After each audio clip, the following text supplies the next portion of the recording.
queridos irmãos, que o Senhor Jesus nos abençoe e nos dê a sua paz. Os bons léxicos asseveram que mediunidade é a faculdade de ser médium. Médium é o intermediário dos espíritos.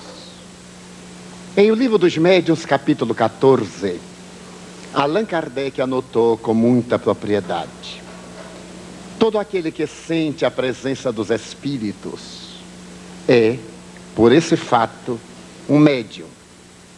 Todos aqueles que sentem em qualquer grau, razão pela qual podemos asseverar que quase todas as criaturas são portadoras de mediunidade, em maior ou menor grau de registro. Convencionou-se, no entanto, estabelecer que o médium é aquele que tem um contato mais ostensivo, aquele através de cujas faculdades os espíritos se podem comunicar. Em realidade, a faculdade de natureza mediúnica é uma das várias propriedades da alma, do espírito encarnado, sendo que o corpo lhe oferece as células que servem de suporte para as comunicações espirituais. Por esta razão, atribui-se que a mediunidade é também uma faculdade física, de natureza orgânica, à semelhança do que ocorre com o pensamento. Exterioriza-se através dos neurônios cerebrais, mas não é um patrimônio gerado pelo cérebro. A mediunidade no passado era confundida com várias psicopatologias. E na década de 1880, 1890, chegou a ser considerada um estado de histeria, ou de personificações parasitárias, ou personalidades múltiplas. No ano de 1889, em Paris, um célebre discípulo do eminente professor Charcot publicou uma obra notável, intitulada Automatismo Psicológico. Nessa obra, o professor Pierre Janet, por desconhecer a doutrina espírita e as admiráveis experiências científicas do codificador Allan Kardec, estabeleceu que no imenso elenco das manifestações mediúnicas estava-se diante de várias manifestações dúplices, anômalas da personalidade humana.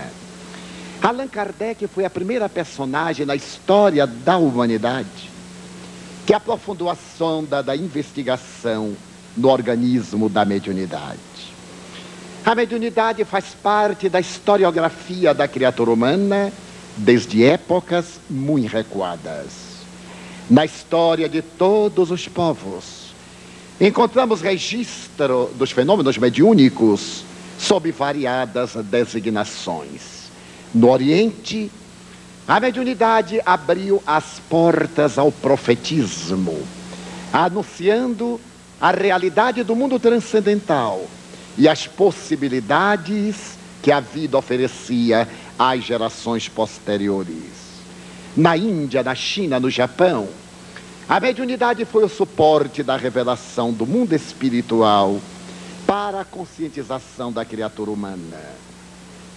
Mais tarde, na Magna Grécia, iremos encontrar registros históricos em Tácito, em Horácio, em Ovídio, a respeito dos fenômenos mediúnicos que se tornaram tão exuberantes que toda cidade e estado se vangloriava de possuir o seu eminente santuário, onde pitons e pitonisas, sibilas ou hierofantes eram intermediários dos deuses. A mediunidade passou a ser uma faculdade divina, porque facultava o intercâmbio com os geradores da vida no planeta terrestre.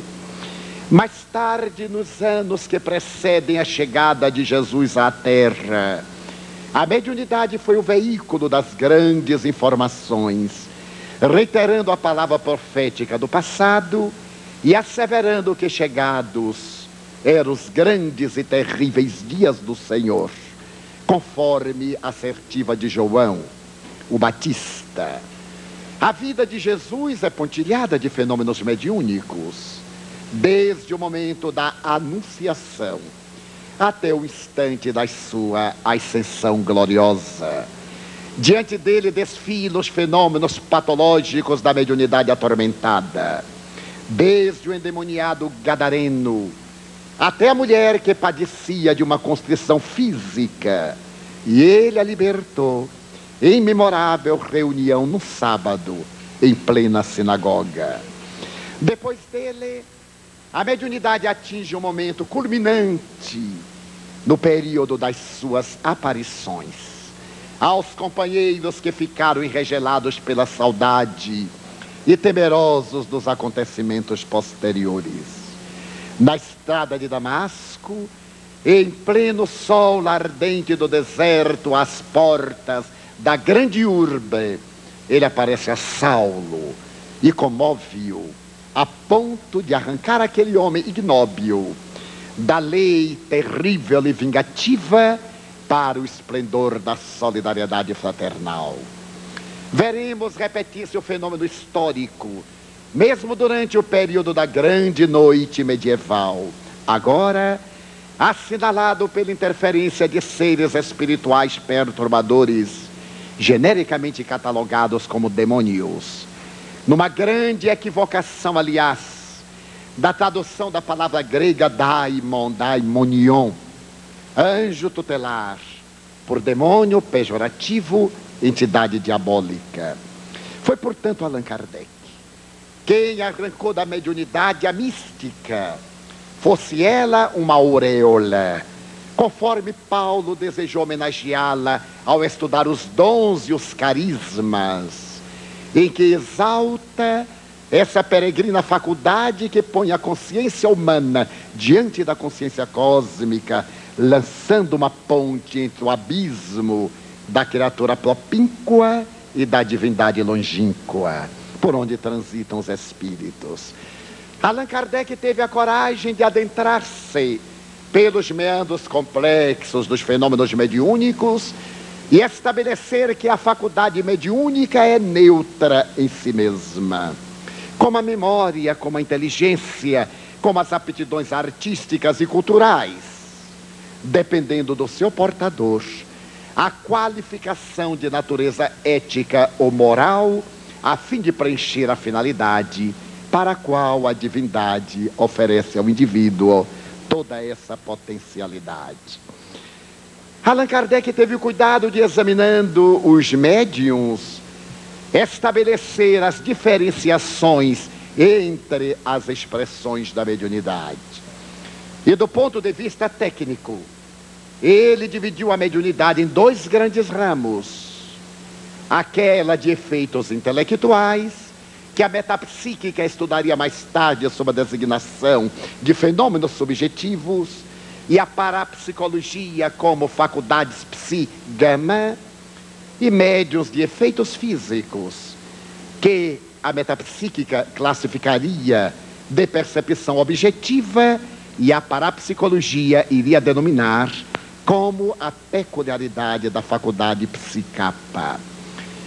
Ao classificar as aptidões em que os indivíduos somos portadores de uma percepção para o registro de fenômenos intelectuais e para a exteriorização de uma força chamada por Heikenbeck, uma força ódica, para produzir ruídos, para materializar formas, para transportar objetos sem contato humano, Allan Kardec notou na grande realidade da criatura humana que essa percepção, faculdade ou sensibilidade era dotada de uma gradação de capacidade, e estabeleceu que existem os médiuns naturais, os médiuns facultativos, os médiuns sensitivos, permitiríamos licença ao eloquente mestre para sintetizar essa admirável classificação em médiuns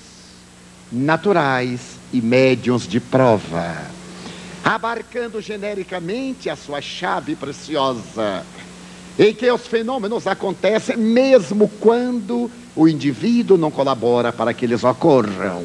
Faculdade natural, ou aquela faculdade de prova, em que o tormento se estabelece entre a criatura e o mundo espiritual, e intercâmbio doloroso que também lhe escapa à capacidade de controle.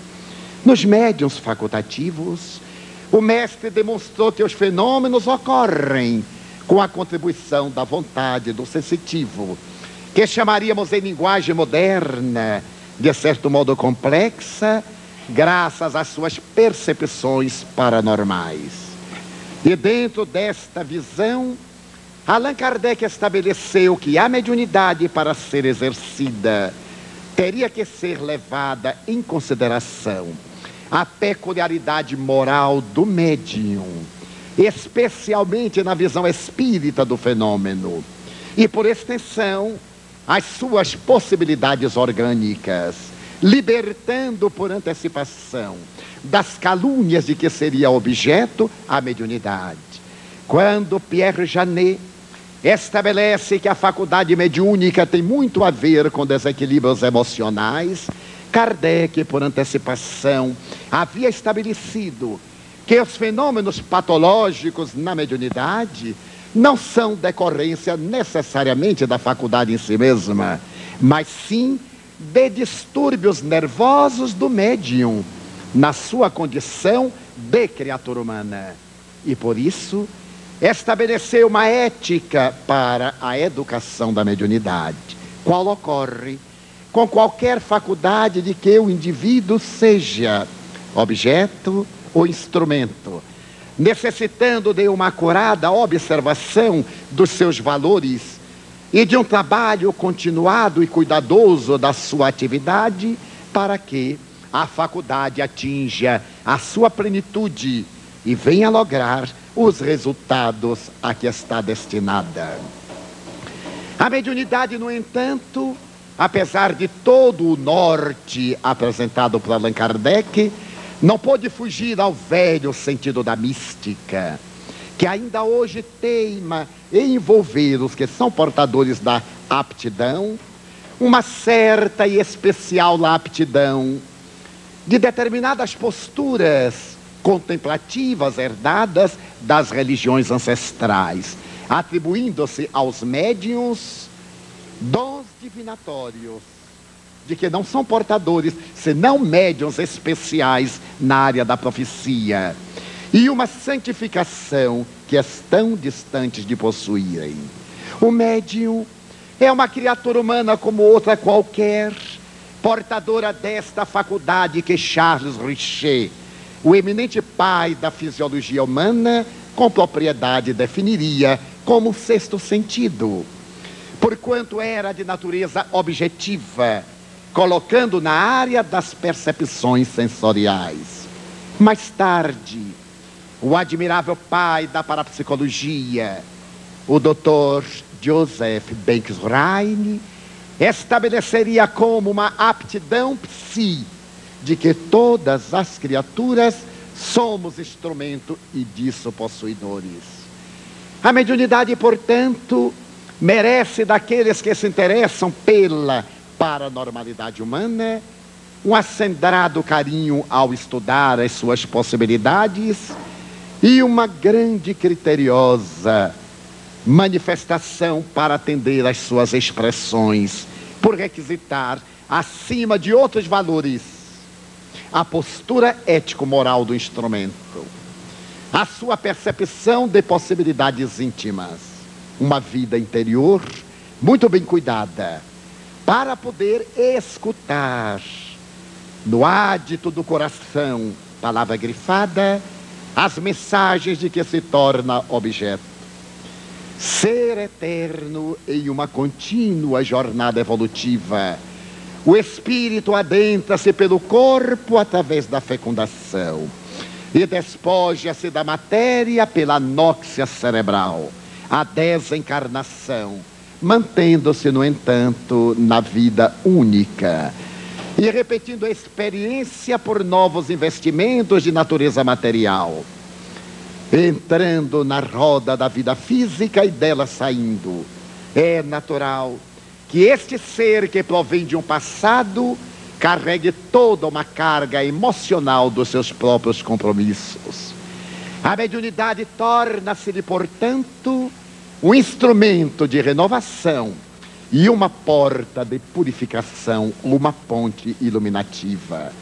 Mas não se pode furtar aquele que é portador da mediunidade de toda essa carga que lhe pesa da economia evolutiva, razão pela qual, invariavelmente, com exceções, a mediunidade é sempre um instrumento inicial de depuração dos débitos da criatura incursa nos delitos perpetrados perante a lei. Graças a isso, ela se apresenta invariavelmente como um tormento na área da personalidade, expressando-se em forma de conflitos e tornando-se um dos grandes escolhos ao próprio Espiritismo. Allan Kardec teve a sabedoria de estipular que essa foi a mediunidade, a porta pela qual os Espíritos se nos revelaram. Ela também é um instrumento de que, muitas vezes, os espíritos perversos se utilizam para obstaculizar a marcha do progresso. Adolf Hitler considerava-se médium. Depois de haver frequentado por vários anos o grupo Thule, na cidade de Berlim, dirigido por Master Eckhart, dizia que a divindade dele se utilizava para chibatear o dorso de uma sociedade perversa. Eu sou a chibata da providência para ensinar os homens a procederem bem, como muito bem definiu um dos seus biógrafos em uma obra memorável publicada na Europa na década de 70, denominada A Lança do Destino. Médium também foi João, o admirável instrumento da vida, que na ilha de Patmos, em memoráveis intercâmbios com o mundo espiritual em desdobramentos psíquicos, pôde prever, por informação transcendental, a história do futuro da humanidade até a consumpção dos Evos no planeta terrestre.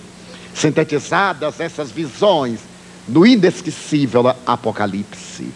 Médium foram Santa Rita de Cássia, a admirável mulher viúva que, necessitando de maior comunicação com Deus, requereu seu ingresso numa ordem monástica e foi rejeitada por não ser virgem.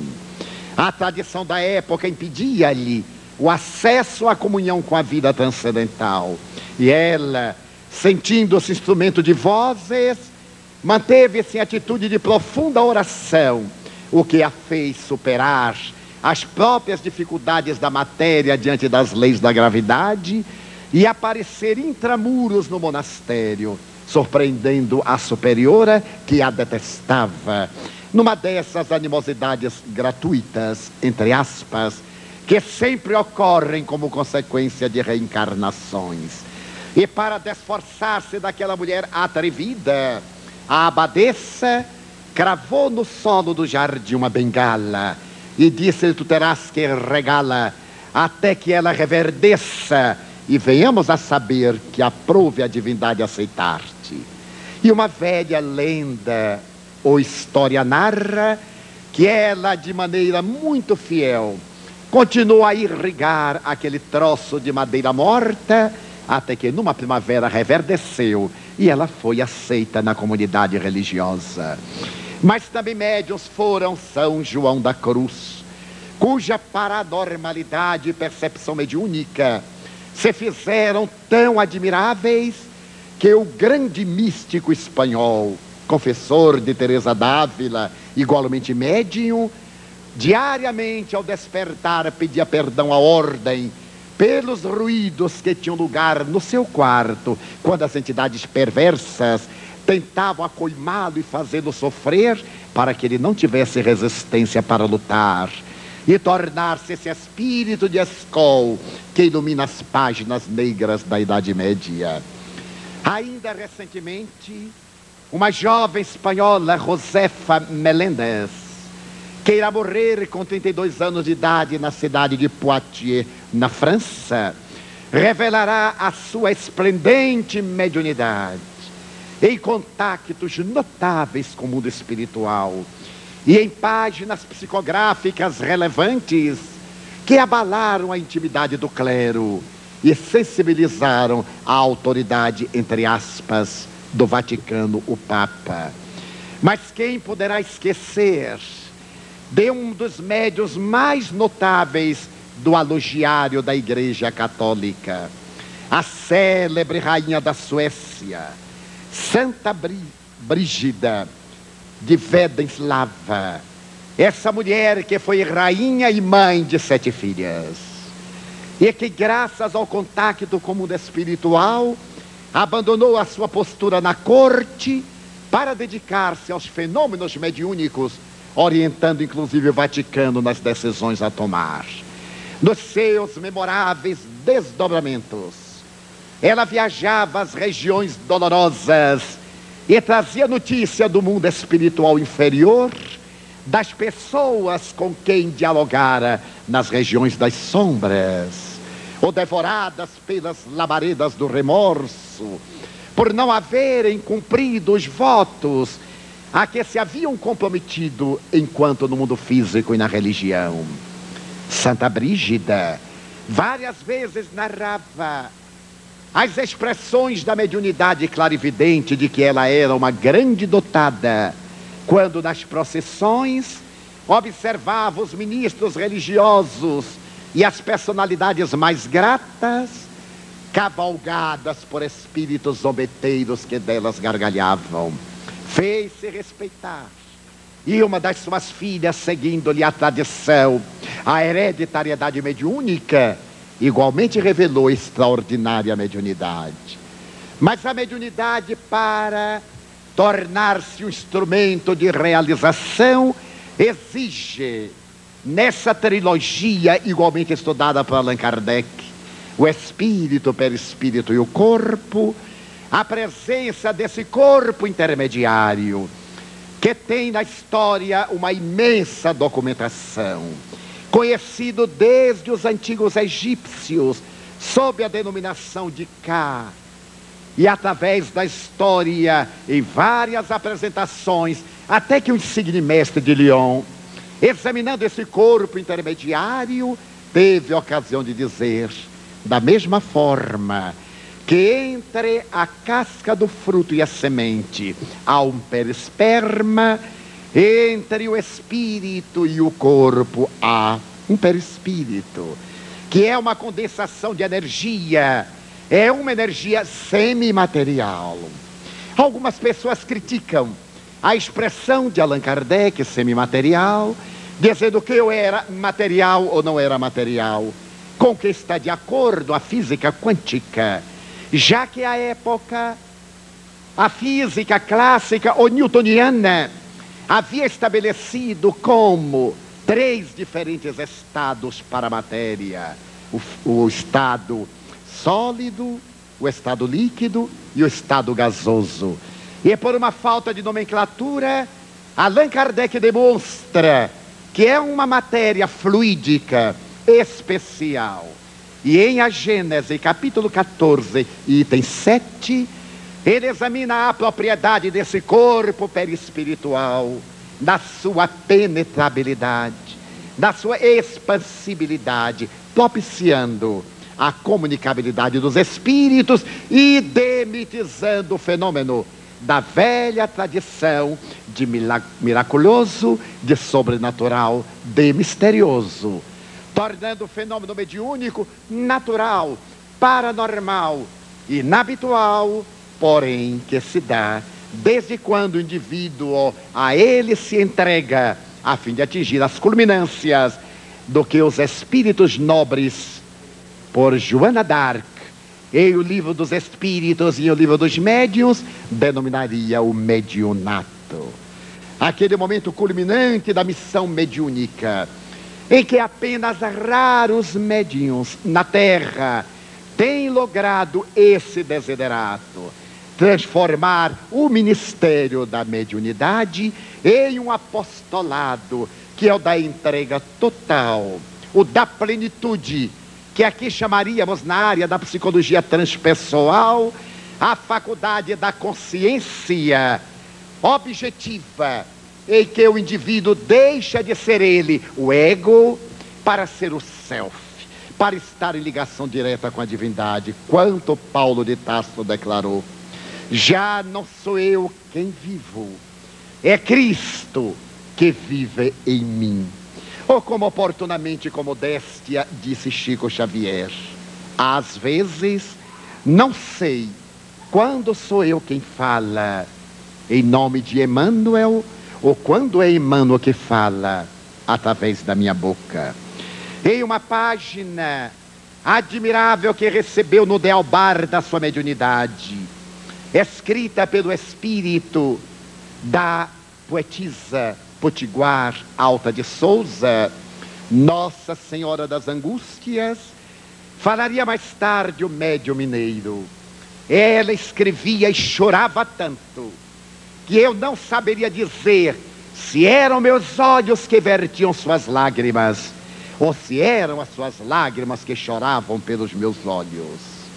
Era uma tal interpenetração da entidade comunicante com o instrumento comunicado, que já não era ele, mas era o ser que vinha através dele comunicar-se. É o perispírito, portanto, o fator essencial na área do fenômeno para que ocorra a manifestação ostensiva, objetiva ou intelectual. Os espíritos, quando se vão comunicar, não se adentram no médium como um líquido que se introduz em um vasilhame. A comunicação é sempre, entre aspas, um fenômeno de telepatia profunda entre o espírito que se vai comunicar e aquele que se lhe torna a antena transceptora, captar e transmitir, graças à propriedade da elasticidade do perispírito. Perispírito do desencarnado. A perispírito do encarnado há uma imantação. E por esse sentido de imantação, o fenômeno dá-se pela transmissão do pensamento, pela irradiação da vontade, produzindo até mesmo os fenômenos de efeitos físicos, em que o ectoplasma, como a palavra diz, revestimento exterior da célula, ecto, de fora, plasma, vida biológica, para produzir os fenômenos de natureza exterior, alguns deles fotografados muito bem, inclusive por um admirável pesquisador de Belfast, o Dr. Crawford, que teve a ocasião de ver os objetos flutuando no ar e, ao fotografá-los, notou que do médium saía um pedúnculo, uma energia que se cravava no solo, formando ponto de apoio para mover o objeto. Daí o nome de alavanca de Crawford. O fenômeno era perfeitamente natural, utilizando-se de elementos invisíveis a olho nu, mas elementos tão poderosos, se não mais, do que aqueles de constituição especificamente material. No entanto, na mediunidade, ocorre o fenômeno das obsessões, conforme nos referimos, graças à anterioridade da vida da criatura, os seus débitos, os seus arroubos negativos, os seus compromissos infelizes, gerando na economia do seu progresso as dívidas que estabelecem uma tomada e um plug, que ao se ajustarem o cobrador e o devedor, afetam o equilíbrio emocional e físico da criatura humana, tornando-se essa mediunidade um fenômeno de tormento, e ela por si mesma uma mediunidade obsidiada. Qual o procedimento de segurança? O procedimento de uma ética comportamental saudável, baseada nas diretrizes do Evangelho de Jesus, conforme ele e os seus primeiros apóstolos viveram-no em tempo, profundidade e grau.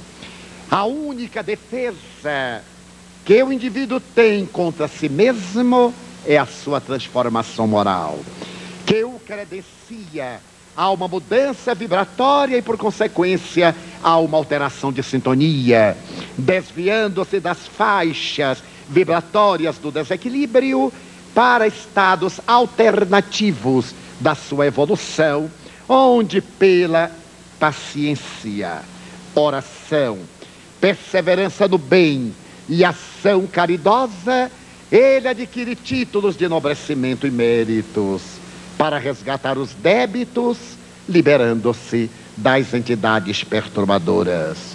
A mediunidade, no entanto, é sempre um instrumento grave nas mãos daquele que é dela portador, porque tanto pode levar o indivíduo às culminâncias da felicidade, como aos estados mais profundos de melancolia. Sem desejar fazer autobiografia, recordo-me que no começo, tendo uma grande dificuldade de identificar a minha personalidade, eu costumava dizer que era um indivíduo que não sabia realmente o que desejava da vida, porque se estava no féretro, assimilava a tristeza do ambiente, era capaz de chorar mais do que o viúvo ou a viúva. E se estava no momento festivo, assimilava a psicosfera de tal maneira empática que me alegrava mais do que o responsável pela festa. Ao largo dos anos, em um continuado estudo de autoanálise e mergulho interior de identificação das próprias possibilidades, é que pude definir as linhas do meu comportamento, identificar-me quem sou, como sou e o que devo fazer aqui. Mas no fenômeno mediúnico, temos ainda um escolho que merece consideração: o fenômeno do animismo, palavra derivada de ânima, da própria alma, da personalidade, que Kardec estudou com muita propriedade em O Livro dos Médiuns, e que responde por antecipação o subconsciente de Pierre Janet, já que o Livro dos Médiuns foi publicado em 1861, 28 anos antes dele, e na Revista Espírita de 1865, página 125, quando Allan Kardec caracteriza as qualidades da boa comunicação e de que nos não devemos empolgar pelo nome daqueles que firmam a mensagem. A melhor maneira de identificar a qualidade de uma comunicação é obedecendo a esse critério: primeiro o seu conteúdo, depois o caráter do médium e, por fim, aquele que editou a mensagem. Nesta admirável visão do ínclito codificador, nós temos um parâmetro para nos libertarmos do animismo, que é um escolho, mas não é um adversário. Porquanto o fenômeno anímico, como muito bem disse o nosso Keide pela manhã, é resultado de um fenômeno mediúnico, entre aspas, porque é o próprio espírito encarnado que, fazendo uma catarse psicanalítica, através do seu estado alterado de consciência, elimina os conteúdos do ego que estão adormecidos e que o observador imprevidente considera de natureza transpessoal, mediúnica, procedente de entidades desencarnadas. Mas ao mesmo tempo que o animismo é um escolho, não é um prejuízo, porque para que ocorra o fenômeno mediúnico puro, é necessário que o subconsciente, que o inconsciente profundo do médium sejam depurados das suas fixações, dos seus conflitos, dos seus arquétipos, conforme Carl Gustavo Jung, das suas heranças ancestrais, a fim de coar com a necessária claridade e informação que vem do mundo espiritual. Concluindo, muito rapidamente, nós poderíamos dizer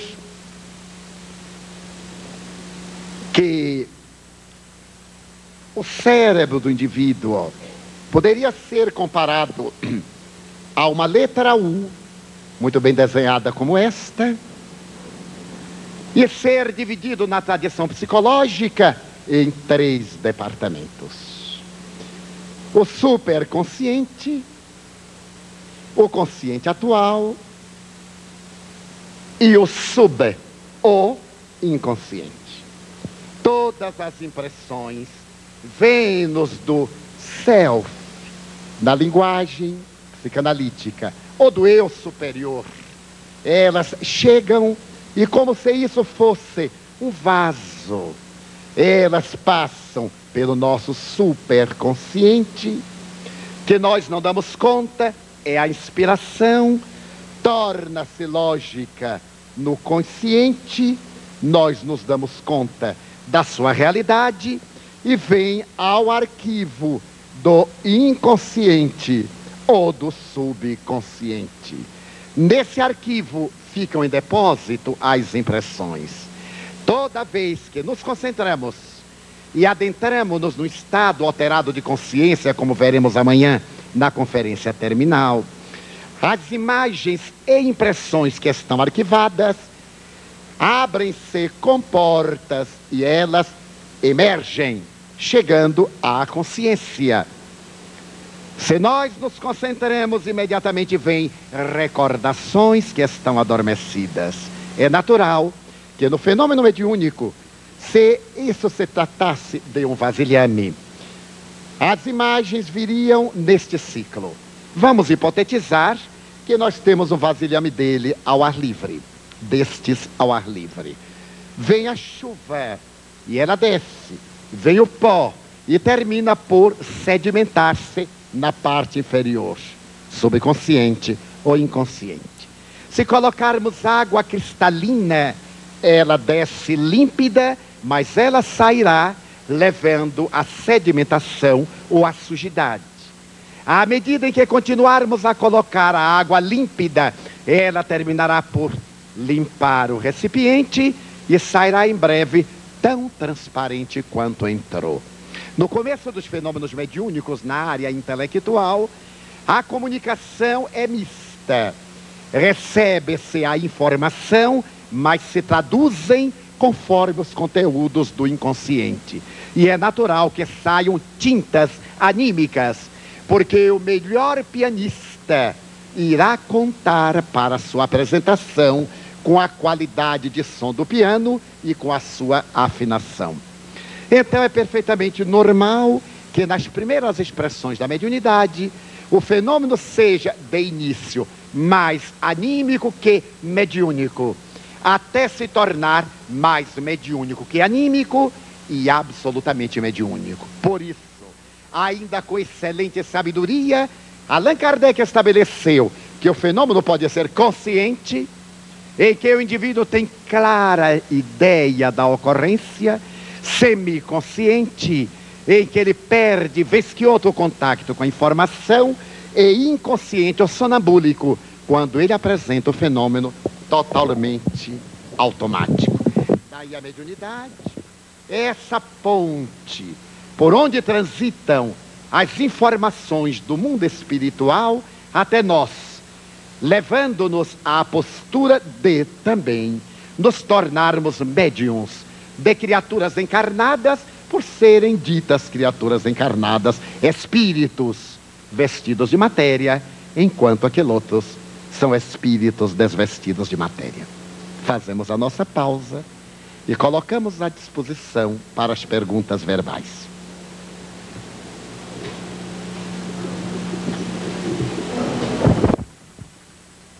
Bem, vamos dar início às nossas perguntas e vamos fazer por bloco como fizemos no estudo anterior. Eu peço, lembro aos nossos irmãos e as irmãs que sejam objetivos nas perguntas, para que o nosso tempo possa ser aproveitado o melhor possível, e que mantenham as discussões dentro do assunto que está em pauta, ok? Vamos dar início com o bloco do lado direito aqui. Vamos lá? Nosso irmão, por favor.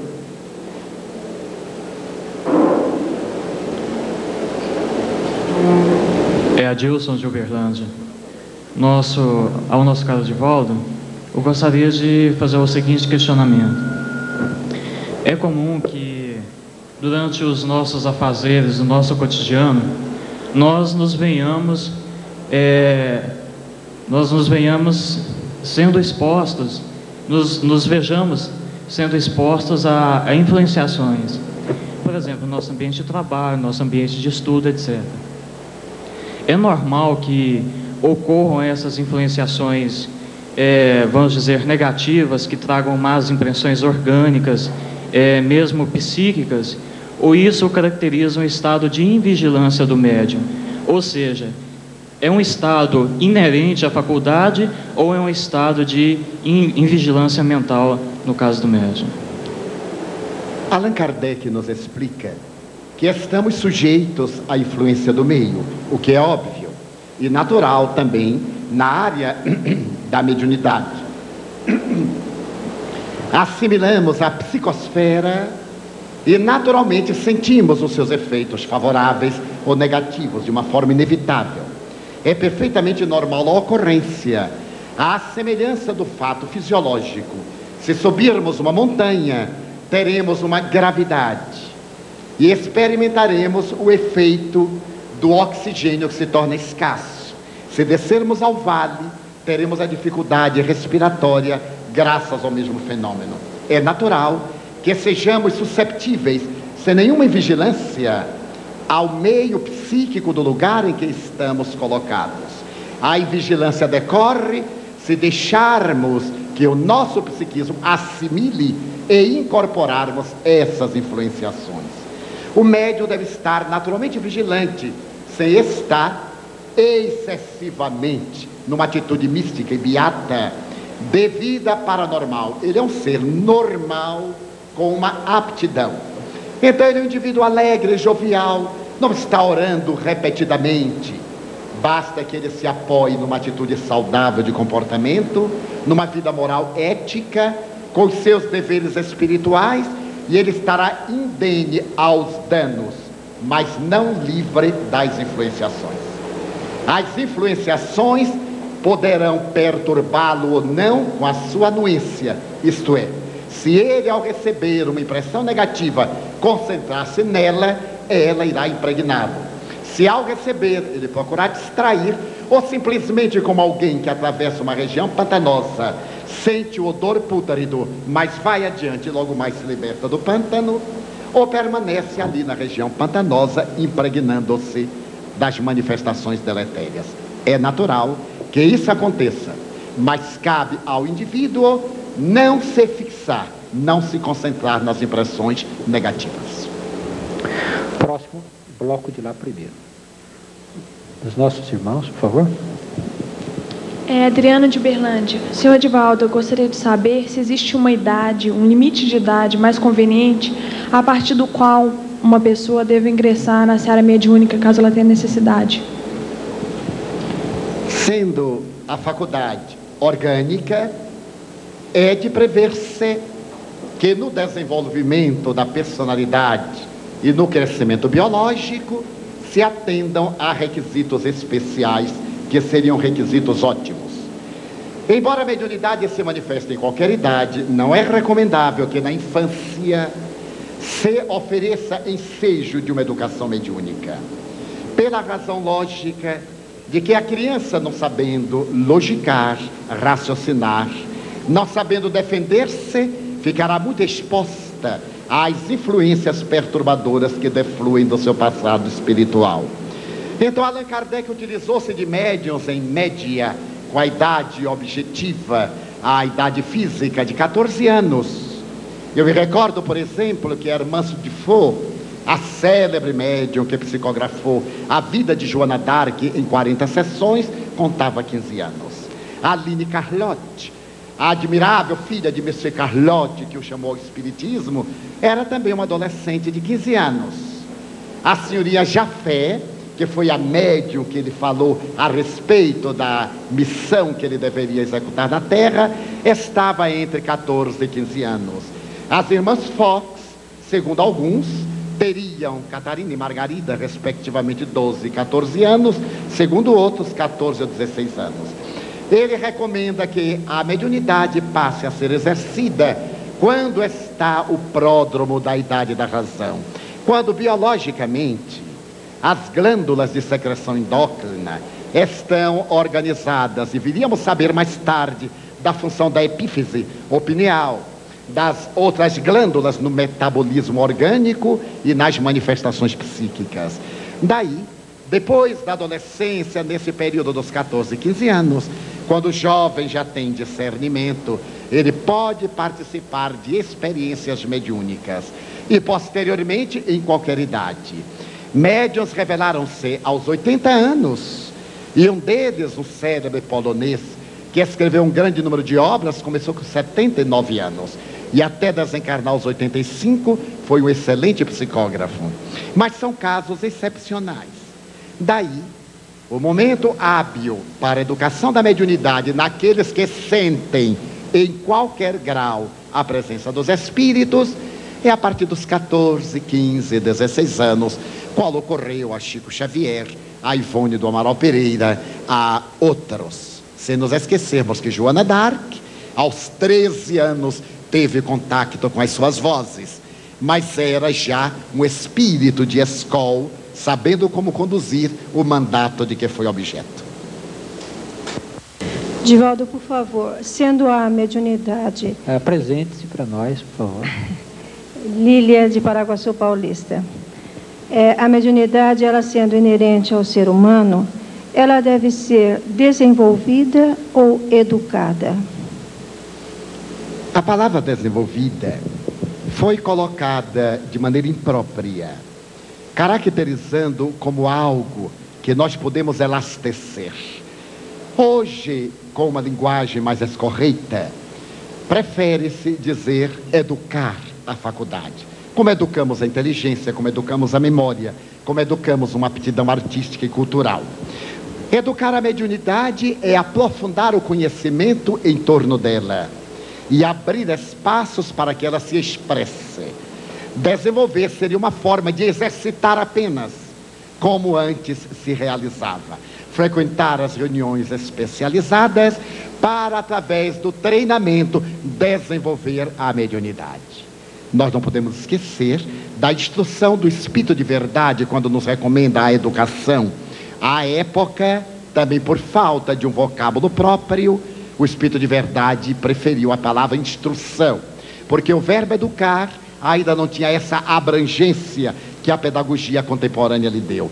Então necessitamos de educar, isto é, conhecer o nosso aparelho nervoso, disciplinar os nossos impulsos nervosos, porque muita gente atribui que para a realização do fenômeno mediúnico são necessárias determinadas expressões neuróticas da personalidade.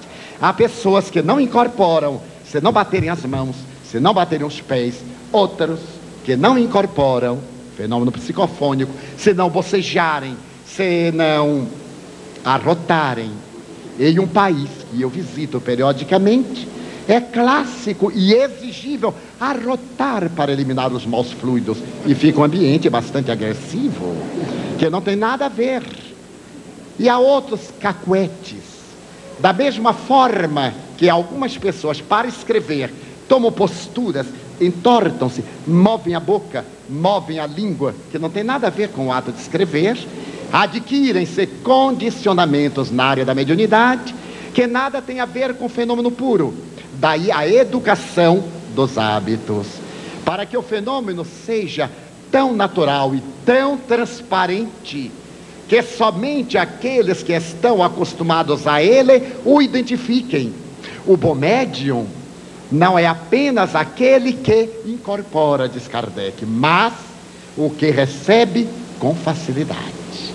Da mesma forma que um poeta, para que seja poeta, ele realiza a expressão com a grande facilidade, sem apresentar quaisquer cacuetes que caracterizem outras expressões de comportamento. Daí a educação da mediunidade é essencial para que se logrem resultados positivos na área dos fenômenos que perseguimos. O bloco aqui agora, primeiro nossa irmã aqui, por gentileza, depois vamos atrás. Cecília Batista, Francisco de Paula, do Rio de Janeiro.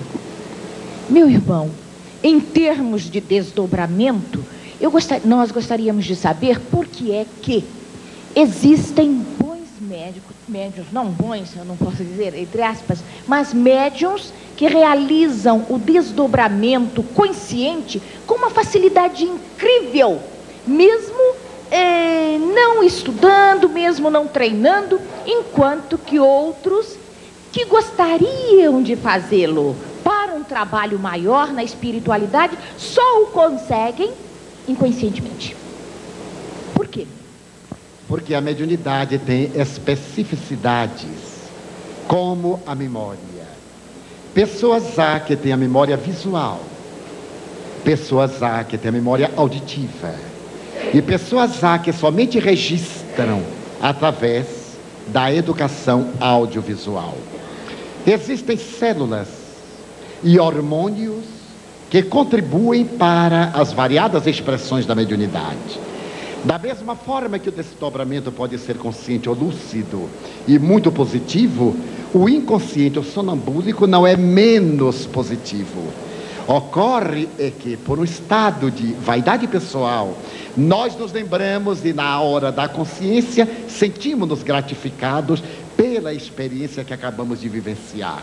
E quando ele se dá inconscientemente, como nós não nos recordamos, temos a impressão de que não conseguimos deslocar-nos do corpo. Ivone Pereira desdobrava-se com a maior facilidade. Sentava-se a uma cadeira, a uma chaise longue, fazia uma pausa de reflexão e fazia o seu desdobramento. Os livros de que ela foi objeto, que são considerados psicografados, não são necessariamente psicográficos do ponto de vista técnico, segundo a sua própria palavra.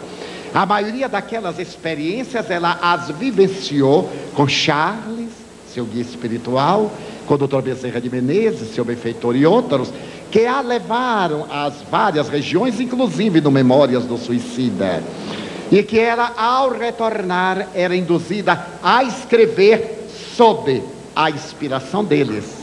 Mas não era um fenômeno automatista, era um fenômeno de recordação.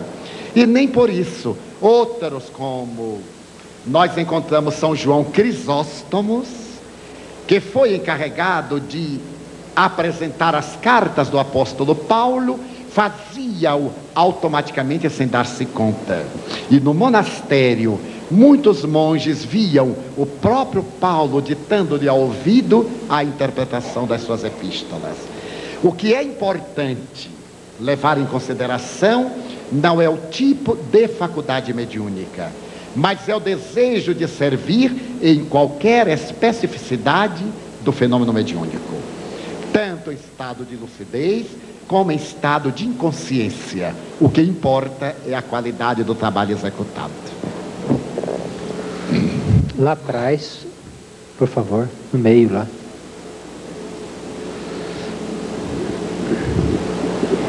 É Ronaldo, Grupo Espírita Ismael de Guzolândia. O que eu queria saber é o seguinte: é até difícil um casca grossa, como a gente chama lá no centro, os médiuns que têm muita dificuldade em identificar os espíritos. Então o grupo a que eu pertenço e que eu conheço até hoje são todos médiuns bem conscientes do fenômeno, e todos, é quase que uma unanimidade, que acham dificuldades em confiar na sua própria mediunidade. Poderia até citar um caso até particular meu. Então seria assim: eu acredito muito na mediunidade dos companheiros, mas na própria mediunidade a gente tem dificuldade, porque é um fenômeno muito sutil, né, muito leve. Gostaria que o irmão esclarecesse. Na revista que o Entrade nos ofereceu, há uma transcrição de Kardec a esse respeito, em que o receio do animismo e a lucidez do sensitivo durante o transe levam-no a um constrangimento, a um conflito em torno da legitimidade do fenômeno. Exercite a mediunidade aquele que está nessa fase. Mergulhe profundamente no seu mundo interior até libertar-se da ação consciente da sua personalidade.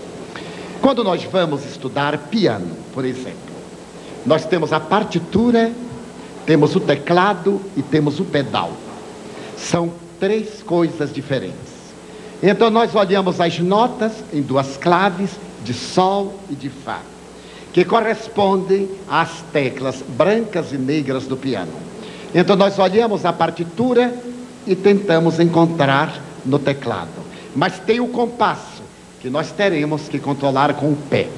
À medida em que nós vamos repetindo o exercício, automatizamos pela memorização a partitura, memorizamos a localização das teclas do piano e pelo ritmo automatizamos o próprio compasso. Em breve, aquilo que era muito difícil, porque era muito consciente, olhar a partitura, olhar o teclado e lembrar do compasso, que pareciam intransponíveis, agora dão-se quase que automaticamente. Até automatizar de tal forma que te fecha os olhos, toca a música, mantém o compasso, canta a letra, que é um quarto elemento, e ainda pensa na namorada, que é um quinto elemento. Por automatização. Também da mediunidade. No começo, tentamos ouvir suavemente, ficamos tensos, e a ideia vai chegando subrepticiamente até nós, que a vamos incorporando, e à medida em que nós liberarmos, ela vai tomando maior densidade, celeridade, até que daqui a pouco falamos com tal rapidez, mas eu não havia pensado isso. E diz Kardec que na sucessão do tempo iremos identificar o que era do nosso conhecimento e o que não era, passando a ter confiança nas nossas informações. O tempo é o grande mestre. As boas intenções e a pureza de coração realizarão o restante na tarefa do exercício. Não tenham constrangimentos médios. E gostaríamos, na condição de companheiro também atormentado nessa área, de dizer que somos espírito encarnado. Se o receio do animismo é justo, o excesso de receio e de escrúpulo é perturbador. Cabe ao dirigente da sessão dialogar conosco para separar do fenômeno anímico o mediúnico, no contacto depois da reunião, no que hoje Keide falou, a avaliação na casa espírita, e que deve haver em todo o cometimento doutrinário o mediúnico. Avaliar a reunião depois que ela ocorre, num diálogo honesto e franco, sem os melindres. Porque, disse o nosso irmão, que os espíritas somos muito melindrosos. Os médiuns, são aquelas sensitivas da estrada. A gente respira e ela já fecha. Então, nós deveremos adotar o comportamento da lealdade, da honestidade. Ninguém deseja diminuir ninguém, pelo contrário, engrandecê-lo.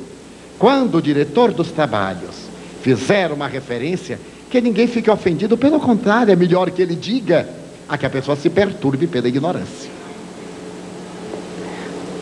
Aquela última mão, aquela irmã, por favor, nós voltaremos aqui. Seria bom dilatarmos o tempo, mas não é possível. Irmã, por gentileza. Ana, de Fernandópolis. Divaldo, há um tempo atrás, no ano passado, eu saía de casa cheia de boa intenção, de vontade de servir, de consciência da responsabilidade. Na hora da prece inicial da reunião mediúnica, eu apagava. Quando terminava, eu abria o olho e ia embora para casa e não ouvia nada e não sabia de nada que tinha acontecido e não dava tempo de fazer nenhuma prece. Porque esse apagar, eu não sabia se eu estava dormindo a reunião inteira ou se eu estava produzindo alguma coisa, servindo, sendo útil para alguém. Com o tempo desisti. Falei, eu não vou sair de casa para dormir lá no centro, eu durmo aqui mesmo. Não fui mais para a reunião mediúnica. Aí quando o sapato aperta, a gente corre, volta de 4 e vai para a reunião mediúnica e escuta a gente roncando do lado. E sinceramente eu não consegui entender até hoje esse sono da reunião mediúnica, quando é sono ou quando é desdobramento, ou quando, já ouvi até, no caso de espírito hipnotizar a gente lá de fora, o espírito não entra na reunião, mas faz a gente sair. Então o corpo fica dormindo ali e a gente não produz nada do mesmo jeito.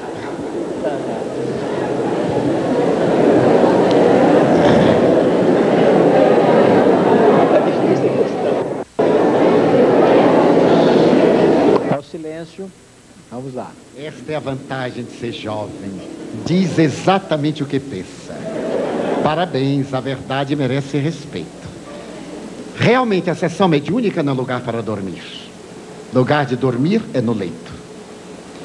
E uma das informações que lhe deram parece-me a mais lógica. Deu uma hipnose. Mesmo com as boas intenções, mesmo com a oração, nós temos um passado que é verdugo do nosso presente. E algumas entidades impiedosas, interessadas em manter-nos na ignorância, ou em deixar-nos livres para a posterior agressão, logram um predomínio sobre nós que às vezes escapa ao nosso controle consciente. E não é apenas entre os espíritos. Na história da hipnose, o professor Charcot, na Universidade da Salpêtrière, realizava experiências hipnológicas com as histéricas da época. E Axel Mantel, em um livro best-seller que se chama O Livro de San Michele, refere-se a uma das hipnotizadas de Charcot, chamada Alcina, que estava tão impregnada do psiquismo dele, que o mestre de casa hipnotizava e ela adormecia. Quando ele se acercava de La Bicêtre, que era o hospital, ela já caía em transe, mesmo ele estando a 500 metros de distância, pela irradiação do seu psiquismo. É natural e provável que algum espírito interessado em mantê-la distante da mediunidade e das atividades de evolução exercessem sobre você esse predomínio. E você ia à reunião, mas não a desfrutava. Fora eu, insistiria. E criaria uma reação psicológica. Pediria ao doutrinador que me permitisse ficar presente, porém de pé. E no momento em que viesse o sono, procurasse reagir através de algumas posturas que podemos aplicar sentados ou de pé. Primeiro, uma contração muscular, porque produz uma reação sanguínea. Se sentado, usar a perna e comprimir algum nervo, algum conduto circulatório, porque dificulta a circulação e eliminamos o tóxico hipnológico. E digo isso porque psicografei há anos uma página ditada pelo espírito Viana de Carvalho, a qual ele deu o nome O Sono Inimigo, falando que esse sono inimigo ameaça acabar com as sessões mediúnicas, porque realmente chega a ser constrangedor.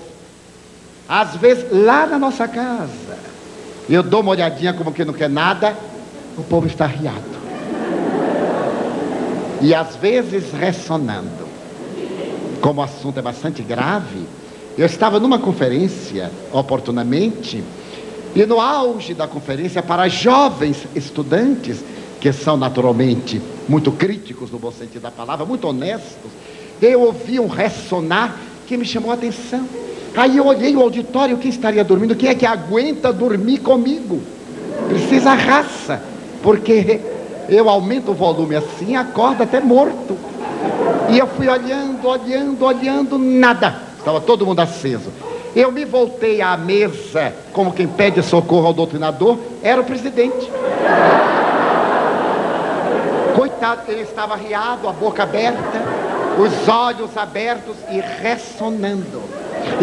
Aí o auditório sorriu, claro, os jovens me acompanharam e perceberam. Daí, sugeriria a quem tenha esse problema, para que tome uma técnica de reação, porque o problema tende a agravar-se. Hoje é na mediúnica, amanhã na hora da leitura, vamos ler e vem, porque não é um sono, é um torpor que bloqueia, você disse muito bem, apaga. A pessoa está ali, mas arria completamente. Depois sai da leitura, é a hora da atividade, do ganha-pão, é a hora do relacionamento fraternal e, dê-me licença, da comunhão sexual. Conheço experiências de parceiros que se buscam em nome do amor e que exatamente depois dos estímulos normais, um deles é bloqueado por um sono que gera problemas de relacionamento com o seu par, levando até estados de separação por um aparente desinteresse ou frigidez ou impotência sob ação obsessiva. A obsessão, não quero dizer que a minha jovem tenha sido vítima, mas digamos que um episódio obsessivo é mais presente no contexto da sociedade do que imaginamos. E este é um ciclo de obsessões coletivas. Está na Gênese de Kardec. A semelhança do que aconteceu nas gerações passadas, quando as tribos bárbaras varreram a Europa disseminando a destruição, a Terra está visitada por hordas de espíritos perversos que nos estão levando a paroxismos. Vejamos o sexo, a droga, o desinteresse e outros componentes hoje da chamada morte das instituições que são alicerce da sociedade. Então eu sugeriria que continue orando, que se predisponha e diga ao doutrinador: você vai me desculpar, mas eu vou ficar de pé. Na hora que vier o apagar e o acendo, se eu levantar, não é incorporação não, é para me ver livre da incorporação. Vamos passar aquele bloco agora, depois voltamos aqui, viu? Nosso irmão do Rio de Janeiro. Companheiro Divaldo, Roberto José, do Grupo Espírita Caminho da Felicidade. Com as novidades que têm surgido no meio espírita, tem me chamado a atenção de alguns companheiros que dizem que têm obtido bons resultados e alta produtividade, segundo falam, com o seguinte fato: a utilização de treinamento autógeno, meditação transcendental e outras técnicas de relaxamento para facilitar a eclosão mediúnica ostensiva. Eu gostaria que você dissesse alguma coisa sobre isso. São muito positivas as técnicas, desde que não levadas ao centro espírita, para que não se incorporem ao contexto doutrinário que as dispensa. Uma pessoa que tem dificuldade de concentração há de procurar uma metodologia para aprender a concentrar-se. Então a pessoa faz yoga, porque é um método terapêutico e disciplinar muito produtivo que nada tem a ver com o espiritismo. Vai fazer a meditação transcendental, que é também a de busca interior, mas que nada tem a ver com o espiritismo. Como outros vão na busca da oração, do recolhimento interior pela concentração, que tudo tem a ver com o espiritismo. Daí Allan Kardec recomenda a prece, a concentração, que é a fixação do pensamento numa ideia positiva, e pela repetição sistemática adquire-se o hábito saudável de situar a mente nas questões superiores da vida, que dará um resultado idêntico, se não superior, a outras metodologias de quaisquer naturezas. Quando eu tive necessidade na doutrina espírita de concentrar-me, eu não sabia o que era concentrar. Diziam concentre, mas eu não sabia o que era. Por ser ex-católico, eu estava muito habituado a orar diante de um quadro que havia em nossa casa e que era muito popular naquela época. É um quadro azul que tem Jesus no Getsemane, meditando diante de Jerusalém adormecida. Então esse quadro estava muito presente na minha mente, e para treinar-me em fixar as ideias, eu trazia-o à tela mental e começava o que é que ele estaria pensando. Àquele instante, ele sabia que Judas estava diante do Sinédrio. Ele sabia que os companheiros estavam dormindo na hora que ele velava. Ele sabia que Jerusalém estava adormecida no prelúdio da grande tragédia. Então eu fico imaginando o que ele imaginaria, e isso me dava a tônica da concentração. À medida que eu comecei, digamos, o intelecto começou a examinar, eu cheguei a conclusões. Mais tarde eu já não precisava de trazer a evocação do quadro. Eu fechava os olhos, parava a mente, já ficava concentrado. Daí a técnica da concentração passa por vários estágios. A concentração psicológica, a concentração do diálogo, a concentração do monólogo e a contemplação, em que a pessoa já não pensa. Esta é a visão do sentido de concentração. Daí essas técnicas são muito interessantes do ponto de vista técnico, fora dos limites da casa espírita, para que não tragamos para a nossa casa métodos que são muito interessantes, respeitáveis, mas perfeitamente dispensáveis dentro do nosso contexto doutrinário. A irmã, essa irmã atrás, por favor, essa.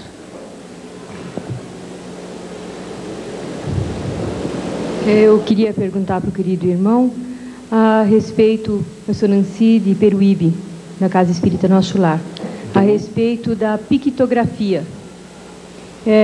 Se o senhor pudesse falar alguma coisa a respeito, e principalmente se num mesmo local, num exercício mediúnico dessa natureza, se podem sair duas gravuras assinadas pelo mesmo espírito, ou dois quadros simultâneos.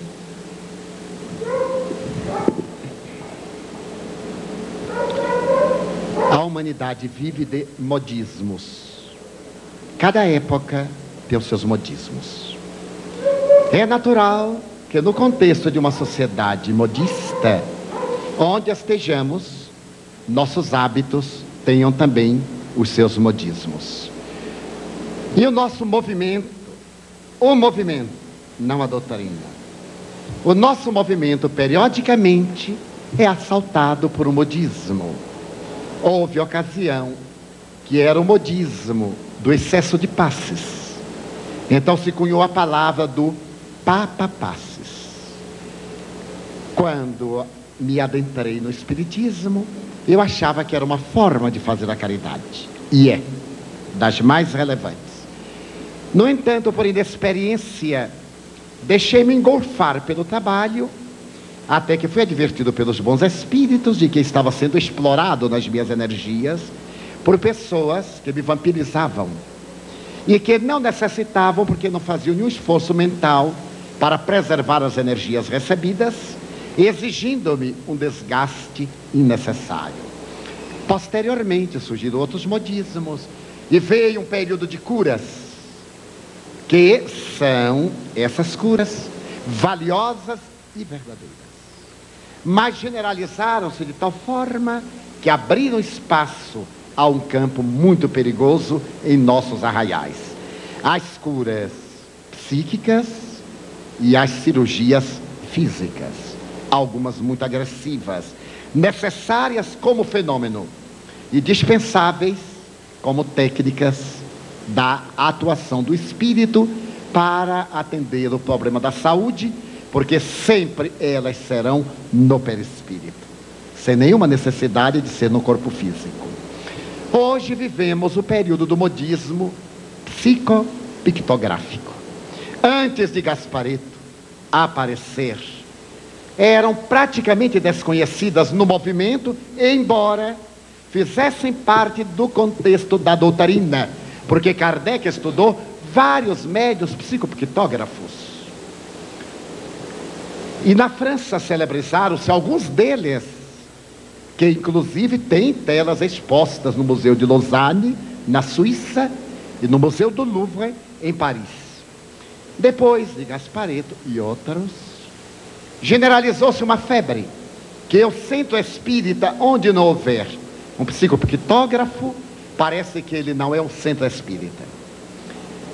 E, infelizmente, qualquer fenômeno mediúnico, no princípio, é um fenômeno de princípio, de qualidade. Não necessariamente superior, mas de qualidade negativa. E o mais lamentável é que a precipitação gerou aplicações que pecam hoje pela trivialidade, senão pelo absurdo, de firmar garatujas e riscos desconexos com nomes de personalidades célebres. Nesse sentido, merece uma ressalva. Nem todo pintor que se celebrizou na terra tornou-se, no mundo espiritual, uma entidade veneranda. A morte não transforma homens em santos, nem demônios em anjos. Ficaram excelentes pintores, mas não se tornaram espíritos elevados. E passou-se a adotar nomes que a pintura universal consagrou em borrões de nível elementar nas escolas primárias, a desserviço do bom nome da mediunidade. Não se trata de uma crítica, mas de uma análise. Porque, me permitam, sem presunção, estamos no movimento há 46 anos e visitamos mais de 2.000 cidades no Brasil e vemos o fenômeno em toda parte. Até por um hábito repetitivo, temos um certo critério de análise recomendada por Kardec. Um espírito pode projetar por ideoplastia e produzir o fenômeno mediúnico concomitante através de vários médiuns, simultaneamente. Mas não é tão fácil quanto parece. E na psicopictografia necessitamos ter muito cuidado para não chegarmos a estados, a palavra é forte, aberrantes, em que para se venderem a tela ou as telas produzidas, se apelam para recursos que tais. Não, os senhores devem comprar, porque a tela tem um efeito cromoterápico. Tendo essa tela dentro de casa, a pessoa recupera a saúde. E isso é uma chantagem. Não há lugar no espiritismo, nem na doutrina, nem no fenômeno, para chantagear a ignorância alheia. Então, é de bom alvitre que os espíritas em geral e os diretores de casa espírita estejamos alertados não apenas para esse fenômeno, mas também para o da psicografia, que nos está enviando obras, e até fica muito ruim para o próprio dizer, mas obras de qualidade lamentável. Rui Barbosa começando frases com pronome oblíquo, que são modernas, mas não são gramaticais, cometendo erros de linguagem que chocam a uma pessoa do primeiro nível, índice 1 da escola primária. Nomes venerandos da literatura, o que não quer dizer que sejam espíritos superiores, gerando estados de perturbação e descaracterizando, porque uma das funções do fenômeno é provar a sobrevivência da alma, e na sobrevivência provar a identidade do espírito. A questão é tão delicada que os senhores me permitam retroceder um pouco no tempo. Oportunamente apareceu no país um médium psicografando Monteiro Lobato, e o assunto tornou-se público, razão pela qual eu o abordo. Muitos dos senhores não conheceram, porque deve ter uns 30 anos. O fenômeno ganhou manchetes de jornal, e as páginas recebidas eram de péssima qualidade. Agripino Grieco, que era um crítico literário dos mais notáveis da nossa literatura, foi chamado a opinar. E da mesma forma que ele opinou sobre Humberto de Campos através da mediunidade de Chico Xavier, dizendo que estava diante de um fenômeno inexplicável, porque aquilo que escreveu foi Humberto de Campos, diante dos seus olhos, em papel por ele rubricado. Aquelas páginas atribuídas a Monteiro Lobato não revelavam nem qualidade literária, nem estilo literário. E isso, naturalmente, não deixou de ser perturbador para o fenômeno mediúnico, que nessa década era muito açoitado por controvérsias. Nesse mesmo período, Chico Xavier estava psicografando e psicofonizando mensagens de várias personalidades brasileiras que estão insertas na obra Falando a Terra. E ele me contou, naquela época, em Pedro Leopoldo, que um desses príncipes das letras no Brasil, que eu peço licença para não declinar o nome em respeito à sua memória, havia pedido a Emmanuel para participar também desse elenco de escritores. O livro começa com Rui Barbosa, Medeiros de Albuquerque e outros. E disse ainda a Emmanuel: lembre-se que eu sou um dos fundadores da Academia Brasileira de Letras e sou um príncipe das letras portuguesas do Brasil. Emmanuel sorriu e disse: todos esses títulos ficaram do lado de fora do túmulo. Aqui, o senhor é um necessitado como qualquer um de nós e não lhe permitiu escrever pela mediunidade do Chico. E como Lobato estava em litígio na época, Emmanuel teria retirado do conjunto uma mensagem firmada por Lobato através do Chico para evitar problemas e dificuldades.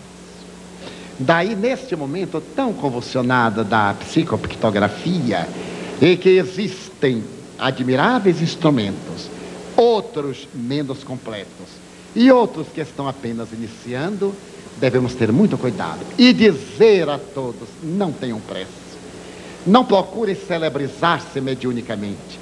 A mediunidade não é um palco para nós nos destacarmos. Tenhamos muito cuidado, não firmem as telas, ou se firmarem, não apresentem a ninguém. Contamos ontem aqui que Joana de Ângeles comunicou-se durante 7 anos anonimamente. Depois de 15 anos é que me permitiu publicar o primeiro livro. Ivone Pereira guardou 30 anos o livro Memórias de um Suicida.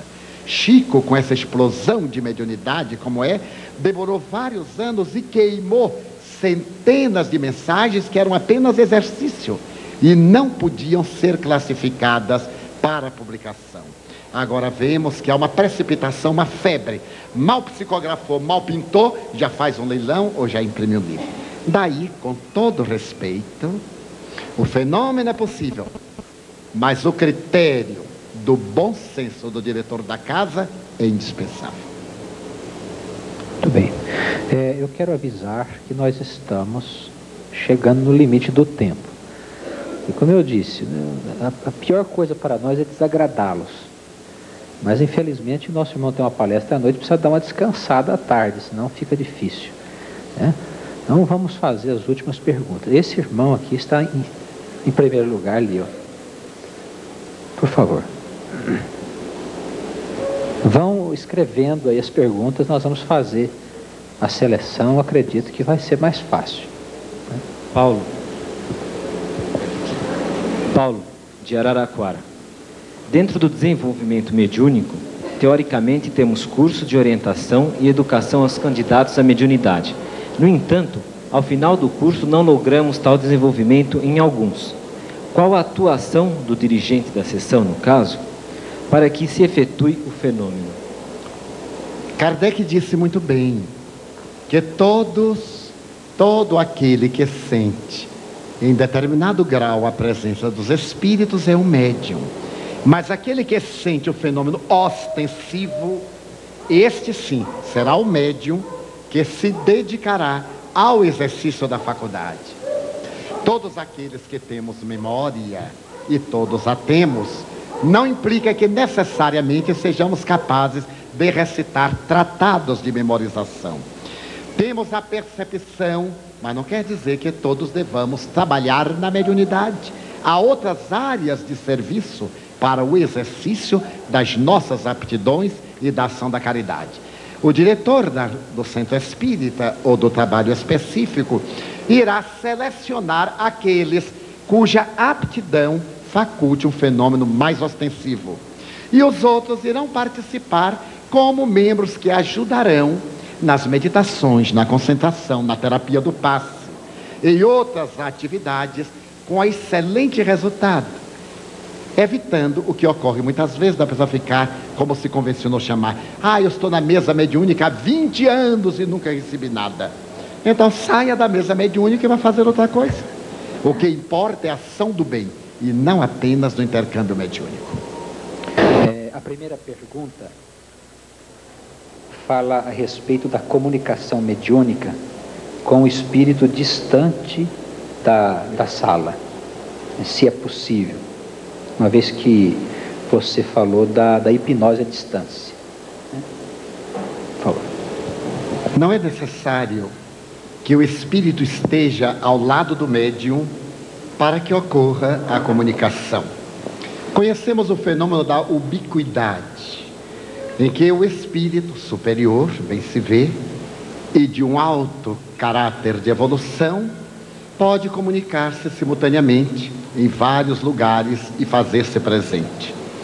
No caso de um espírito estar distante do médium, ele realiza o que se convencionou chamar uma telementalização. Ele projeta o pensamento, faz a ligação e outras vezes ocorre que se utiliza do guia espiritual do médium, quando se trata o comunicante de um espírito superior, para poder transmitir o seu pensamento. Há alguns anos atrás, estando na cidade de Lisieux, na França, amigos convidaram-me a visitar o monastério onde viveu Teresinha de Jesus. Quando eu era católico, na juventude, eu era devoto, entre aspas, de Santa Teresinha. Então nós fomos, visitamos o lar em que ela viveu, hoje transformado no museu, e passamos, porque é conjugado, na catedral. Havia um ambiente de muita paz, de muita serenidade. Então sentamos-nos, nós éramos 4 pessoas, sentamos-nos ali por um momento, e Joana de Ângeles me disse que pretendia transmitir uma comunicação.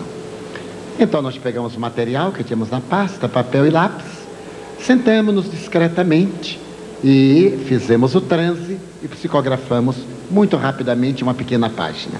Qual não foi a minha surpresa quando, recuperando a lucidez, a mensagem estava firmada por Teresinha de Jesus. Eu então perguntei a Joana se tratava da entidade Teresinha de Lisieux, e ela disse que sim. Então eu fiquei muito embaraçado com a questão, e ela me disse o seguinte: Teresinha, no lugar em que se encontrava, projetou o seu pensamento, e ela, Joana de Ângeles, se tornou a médium do pensamento de Teresinha, que passou a verbalizar no meu cérebro, e eu escrevi. Seria como se fosse uma comunicação de um espírito através de outro espírito que foi médium e de outro médium. Ela enviou o pensamento, Joana deu-lhe a forma da linguagem terrestre e eu captei a mensagem. Daí não é necessário que o espírito esteja ao lado do médium para que a comunicação ocorra, especialmente em se tratando de espíritos nobres. Seria aconselhável o desenvolvimento mediúnico para aquelas pessoas que são dependentes de calmantes ou que sejam portadoras de vícios, tais como o fumo ou a bebida, esperando que mais tarde a pessoa se livre deles? O método está equivocado. Primeiro, reformar-se para sublimar-se, e não esperar sublimar-se sem reformar-se. Conhece-se o verdadeiro espírita pela sua transformação moral, pelo esforço que empreende para ser hoje melhor do que ontem e amanhã melhor do que hoje. É a proposta de Allan Kardec. Se nós temos um vício e dependemos dele, teremos muita dificuldade de passar a um outro patamar carregando o vício conosco. Poderemos até tentar a educação da mediunidade, mas vamos tentar primeiro a educação do nosso espírito, para depois disso investirmos numa área de maior profundidade. Pode ocorrer que o nosso vício tenha uma vinculação obsessiva.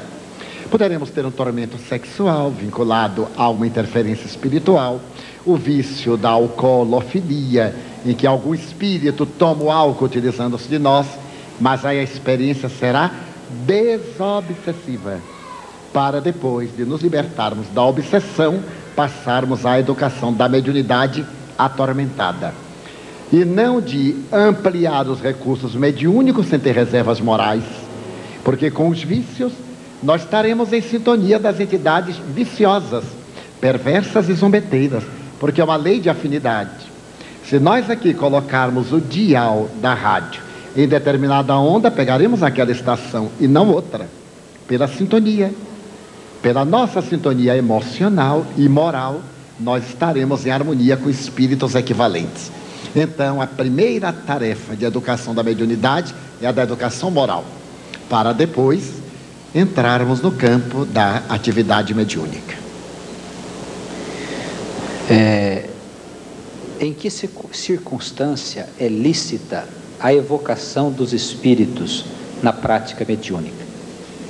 Kardec o fazia com muita frequência. Se tomarmos do livro O Céu e o Inferno, veremos inúmeras evocações, a partir de suicidas, homicidas, personagens que foram muito conhecidas e alguns espíritos obsessores. Então é válido desde que tenhamos uma equipe segura e médiuns hábeis quando estivermos especialmente na atividade da desobsessão, para sabermos a razão porque aquele espírito impertinente e perseguidor está levando a pessoa ao paroxismo do desequilíbrio. Nos outros casos, quando estivermos em experiência científica do espiritismo, e o nosso laboratório de ciência é a mediunidade, para realizarmos experiências de comprovação da identidade dos comunicantes, poderemos evocar, como fazia Kardec, para podermos ter certeza da realidade do ser e, ao mesmo tempo, de quem se trata. Pois que, do contrário, ficaremos sempre na insegurança de quem teria sido, já que nós não fizemos perguntas que aclarassem as nossas dúvidas. Os bons espíritos não se agastam quando contestados, quando interrogados, quando se lhes pedimos explicações. E a característica dos bons espíritos é exatamente a nobreza para nos ensinarem. Então há muita gente que, diante do guiísmo, o que o guia fala ninguém discute, deixa-se conduzir por entidades que não têm condições de fazê-lo, apresentando-se uma entidade que se caracterize como um instrutor, o guia do trabalho. É perfeitamente lícito e factível ao dirigente que o interrogue. Não é duvidar dele, é buscar informações. Não é suspeitar do médium, é colher conhecimento, porque é uma doutrina de permanente aprendizado, o Espiritismo. A respeito da organização das sessões mediúnicas, tem um companheiro que pergunta se nós devemos limitar o número de médium nas sessões e se devemos limitar também o número de manifestações por médiums, principalmente nas sessões de desobsessão. A depender dos nossos recursos, é necessário que haja um critério pedagógico, portanto, de limite. Porque imaginemos uma reunião com 50 médiuns, comunicando-se simultaneamente, a perturbação que isto engendra. Mas se nós temos um grupo de médiuns seguros na área da desobsessão, portanto, médium que educou a mediunidade, que se exercitou nas tarefas normais e habituais da casa, e agora está numa atividade especializada, que é a da desobsessão, esse próprio médium fará o controle das comunicações, sem que nós estabeleçamos quantos espíritos eles vão receber. Mesmo porque a sessão mediúnica é programada de lá para cá e não daqui para lá, para não nos tornarmos repetidores dos erros de outras doutrinas, que dizem a Deus o que é que ele deve fazer e Deus obedece. Os guias espirituais programam o trabalho e docilmente, dentro da razão, nós nos submetemos. Uma reunião mediúnica séria é adrede preparada pelos instrutores. E esta reunião deve ter um tempo, um horário rígido para começar e um horário mais ou menos rígido para terminar, elástico. Porque se estamos com uma entidade comunicando, só porque o relógio determinou aquela hora, vou dizer, agora saia que o tempo já acabou. Não, vamos terminar a terapia. Porque há espíritos que nós podemos fazer uma terapia, em poucas palavras. Outros, mais infelizes ou mais renitentes, exigem determinados cuidados especiais, mais demorados, como em qualquer terapêutica com uma criatura humana. Não esquecer que os espíritos são gente sem corpo material. O tratamento é o mesmo, com as reservas e o respeito que nos merecem as criaturas humanas. Queria aproveitar o fato de estar com o microfone na mão e te fazer uma pergunta. Eu vivi uma experiência certa feita quando eu fazia uma visita a uma casa espírita e de participar de uma reunião mediúnica. E eu vi ali manifestações simultâneas.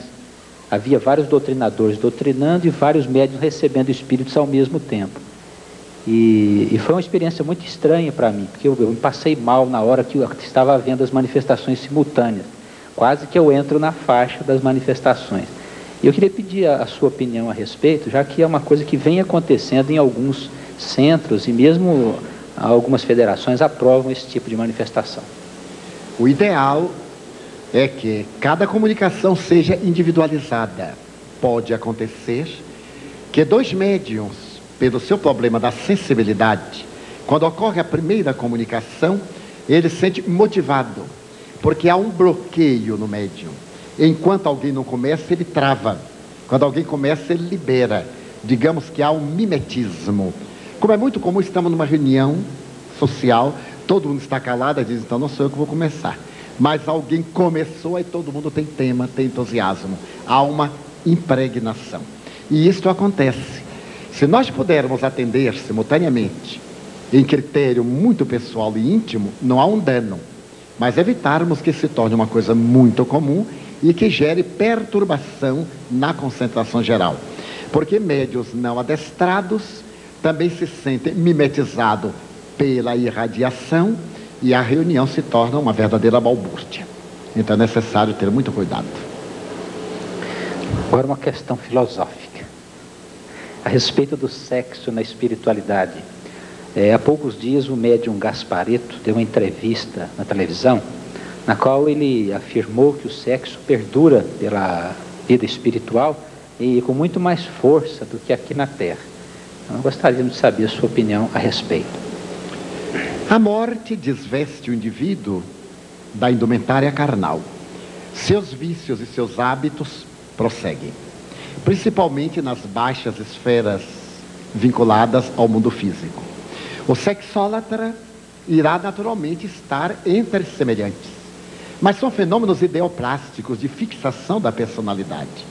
Os alcoólatras irão sintonizar com os ambientes onde podem dar prosseguimento ao prazer, entre aspas, daquilo que lhes agradava. Mas à medida em que o ser se depura, as suas viciações e necessidades são absolutamente indispensáveis. E o espírito não tem necessidade de determinados hábitos inerentes à matéria, ao despojar-se da matéria. Temos feito várias viagens astrais e desdobramentos, mas somente fomos à região onde viceja o sexo, vinculadas aos processos da prostituição terrestre e da promiscuidade, onde homens e espíritos intercambiam emoções e sensações, mas não necessariamente no mundo espiritual, a não ser nas regiões inferiores em que estão os espíritos infelizes. Mais um pouco ainda de filosofia. No livro A Diversidade dos Carismas, publicado pelo escritor Hermínio Miranda, há um capítulo chamado Condomínio Espiritual, em que se informa que um espírito se apossou do corpo de um menino de 5 anos e aí permaneceu quase 40 anos. Então a pessoa pergunta a sua opinião acerca do assunto e como ficaria o dono do corpo, que seria o menino. Pode ter ocorrido um fenômeno de subjugação. A clarividência de Kardec é impressionante. O Evangelho fala da possessão. E como a possessão faz entender tomar posse, adentrar-se e dominar, ele preferiu a palavra subjugação, porque Kardec, acima de tudo, era um latinista, profundo conhecedor da língua francesa, neolatina, portanto. Antes de dedicar-se à doutrina, ele escreveu um tratado da conjugação dos verbos irregulares franceses, que são os mais difíceis das línguas neolatinas. Então ele preferiu a subjugação, o domínio que a entidade exerce sobre a vontade daquele que se subordina ao seu impulso. É provável que isso tenha ocorrido, mas o espírito encarnado não se desligou do médium, da criatura. Permaneceu subjugado, em um estado de profunda agonia e perturbação. No budismo, diz-se que o Dalai Lama periodicamente abandona o corpo quando vai envelhecendo e nasce alguém que ele vai emprestar o corpo, que ele vai dominar posteriormente. Do ponto de vista espírita, isto é impossível. Primeiro, pelas leis do perispírito, com licença de Rubens. O perispírito, que tem determinadas finalidades exatamente na elaboração do programa organopsíquico da criatura, ao ser o modelo organizador biológico, não iria fomentar determinados caracteres para outro perispírito ir manipular. E depois a ruptura do laço perispiritual provoca necessariamente a desencarnação da criatura. Então, no caso em tela, que aliás Banerjee faz uma conotação desse nos seus célebres casos de reencarnação, e que o Hermínio considerou um caso de subjugação. É muito provável que seja esse caso em que Banerjee conta de que alguém reencarnou tomando um corpo que já estava formado. E Hermínio, eu conheço essa experiência dele, defendeu a tese de que teria sido não a reencarnação do espírito, mas sim uma obsessão por subjugação durante um largo período. É uma grande expiação para a vítima, que apesar da infância e atravessa um largo período da idade da razão, está sob a indução do seu adversário, que lhe bloqueia a oportunidade de crescer e a faculdade de discernir, porém como obsessão subjugadora. Ainda na televisão, o programa Jô Soares 11:30 tem abordado e feito convite à presença de médiuns, nem sempre espíritas. E recentemente o médium Irineu Gasparetto recebeu os espíritos dos músicos Cartola, John Lennon e Cazuza, que cantaram lá através da sua psicofonia, arrancando inclusive aplauso do público. Então a pessoa está perguntando que avaliação você faz desse tipo de demonstração na televisão, fora da casa espírita. Eu respeito muito a opinião dos outros. E, segundo me informaram, o encontro desse jovem, que está na meia-idade, com Jô Soares, tinha por objetivo explicar as suas peculiaridades mediúnicas. Ele tem feito algumas demonstrações em casas espíritas e, segundo também disseram, eu não posso avaliar da legitimidade ou não, em teatros. A mim, pessoalmente, me parece um risco o médium tornar-se um objeto de exibição, seja qual for. Vamos tomar como exemplo Chico Xavier. Não que ele seja perfeito, mas como um médium ideal que tem sido até hoje. Quando em qualquer entrevista de que ele foi objeto, alguém dizia: Chico, há espíritos aqui? Sim, há. Você pode receber algum? Não posso garantir. Porquanto o médium é passivo. Se ele diz que vai receber o espírito X amanhã, já lança uma suspeita, exceto se o espírito se comprometeu com ele em apresentar-se. Disseram-me que a apresentação do Irineu foi muito positiva, porque ele não se referiu à doutrina espírita, só à mediunidade que estava sendo demonstrada, e que aqueles que se diziam conhecer os comunicantes acharam muito parecidas a mensagem, o ritmo e o conteúdo das letras que foram apresentadas, mas não deixa de ser um risco. A mediunidade não pode nem deve transformar-se em espetáculo, para não ser barateada e não se transformar numa coisa vulgar, perdendo o seu caráter de edificação interior da criatura. Mas sem nenhuma censura de minha parte a quem o faça. Já tivemos alguns casos nesse mesmo programa em que médiuns foram motivo de chacota. É certo. E fala em nome do espiritismo. É certo. Muitas vezes convidam-nos a esses programas. E eu, que sou um médium mais ou menos, eu fico muito preocupado. Porque a gente vai e eles querem distrair-se. São pessoas que ganham para se divertir. Houve uma oportunidade numa determinada cidade que me convidaram para uma entrevista. E foi essa entrevista muito divulgada e tal. E o entrevistador dizia-se materialista. No momento da entrevista, ele disse: Divaldo, eu lia no seu currículo que você é médium. Você é médium? Sim, senhor, eu sou. Você vê os mortos? Eu digo: não, senhor, vejo os vivos.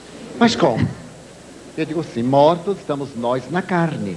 Os espíritos estão vivos. Ah, você vê os vivos? Vejo sim. Você poderia dizer a algum que esteja aqui, para ver como isso é um terreno escorregadio: Eu digo, sim, senhor, eu estava vendo. Eu vejo aqui fulano de tal, Beltrano de tal. Ah, mas são nomes famosos. Bem, foram os que me deram seus nomes. Mas eu estou vendo aqui um que me disse que foi professor do senhor. Ele me disse que era o professor de direito civil, fulano de tal. Ah, mas não me venha com esta. Toda a cidade sabe que eu estudei direito e lá na escola ele era o meu professor.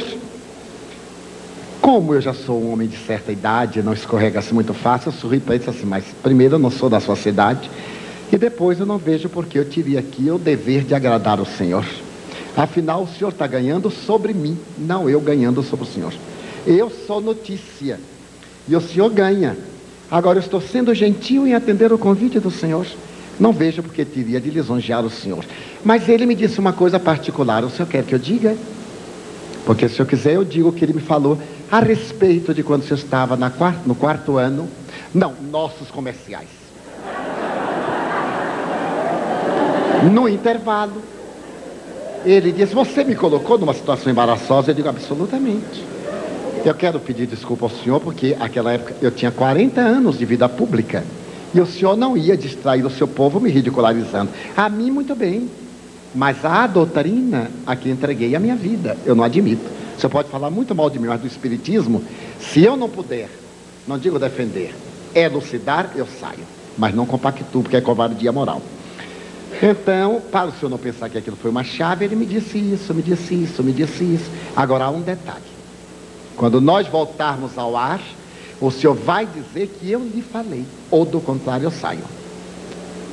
Só voltamos se o senhor disser, no intervalo, Divaldo me contou a confidência do meu mestre, e era ele mesmo.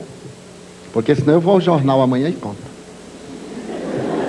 Aí voltamos, ele disse, ah, muito bem, o nosso Divaldo falou, mas que interessante, quer dizer que ele não morreu. Eu digo, não senhor, não morreu. Vejam como é.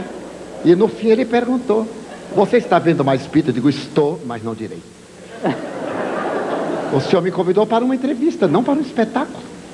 Então fica aquela coisa ridícula, a gente ali fazendo papel de adivinho, de mago e distraindo o povo. O espiritismo é coisa séria. E as coisas sérias devem ser tratadas com seriedade.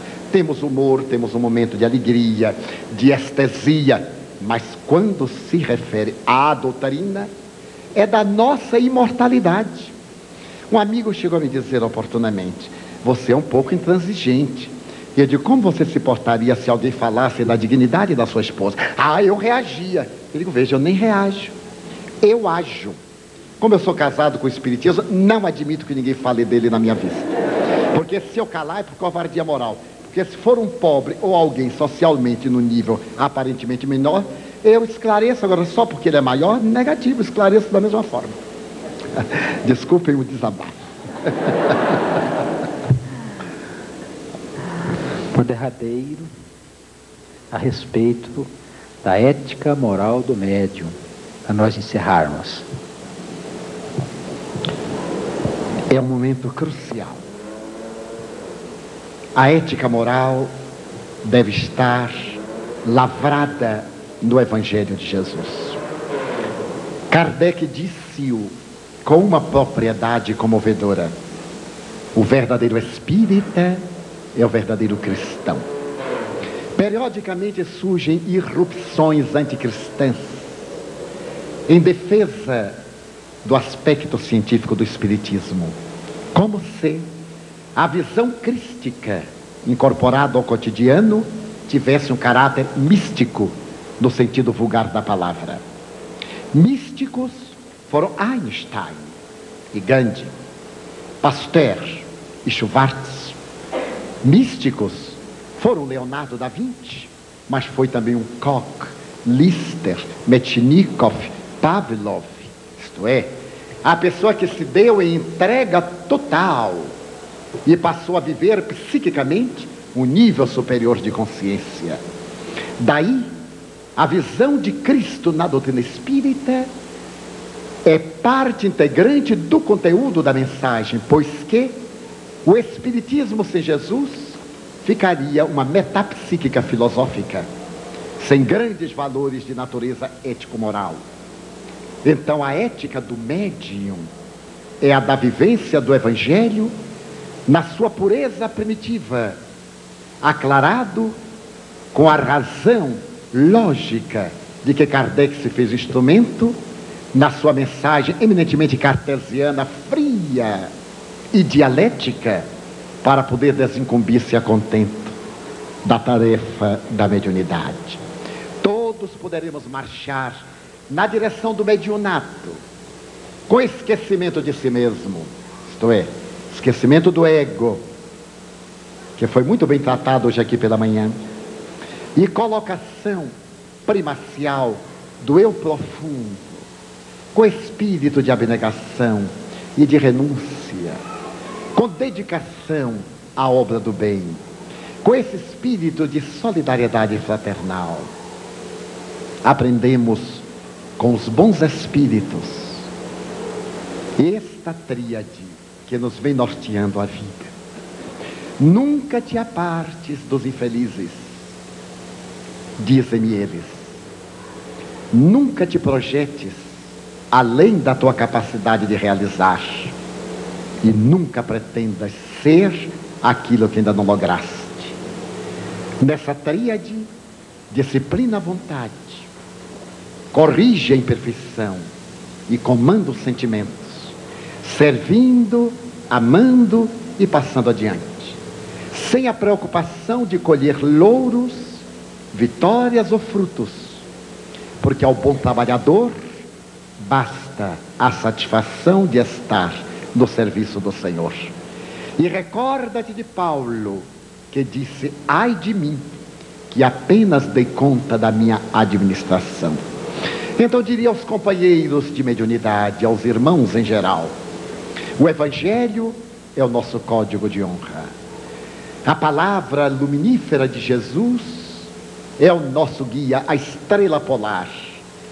E a sua vida é o nosso exemplo, pois que Ele é o ser mais perfeito que Deus nos ofereceu para servir de modelo e guia. Questão 625 do Livro dos Espíritos. E para concluir, diríamos que tudo isto é factível porque quem encontrou Jesus nunca mais é o mesmo. Quem o viu passar pode continuar como era, mas quem o encontrou como nós, na doutrina espírita, no exercício da mediunidade, nunca mais seremos como ontem. E aqueles que nos entregamos à atividade socorrista junto aos irmãos sofredores, na atividade da terapia espiritual da desobsessão, que alegria podermos ser instrumentos de consolo a quem chora, nós que às vezes choramos sem consolo, de apoio a quem está desesperado, nós que muitas vezes estamos em aflição sem segurança, e de abrir janelas de luz a quem padece em terrível escuridão interior, nós que nos debatemos na treva apesar da estrela guia de primeira grandeza que fulge no céu das nossas vidas. Sugeriríamos aos companheiros que nos amássemos, que colocássemos a razão, o discernimento como guia do amor, para que o amor não se embriague de ilusões, mas colocaríamos na razão o ardor do sentimento do amor, para que a inteligência não resfriasse os nossos sentimentos. E na prática da doutrina espírita, no dia a dia, a nossa ética seja aquela que está configurada em todo o texto da doutrina e sintetizada no terceiro livro do Livro dos Espíritos, as leis morais, que começa na lei de adoração e que termina no perdão, na caridade e no amor, como roteiro de nossa vida. Gostaria aqui de agradecer a paciência de todos, a bondade, e agradecer ao Centro Espírita Bezerra de Menezes e ao jornal A Voz do Espírito pela gentileza de nos haverem convidado para participar deste banquete de estudo da doutrina espírita e de projeção da nova era com uma sociedade mais justa e uma humanidade mais equânime. Muito obrigado.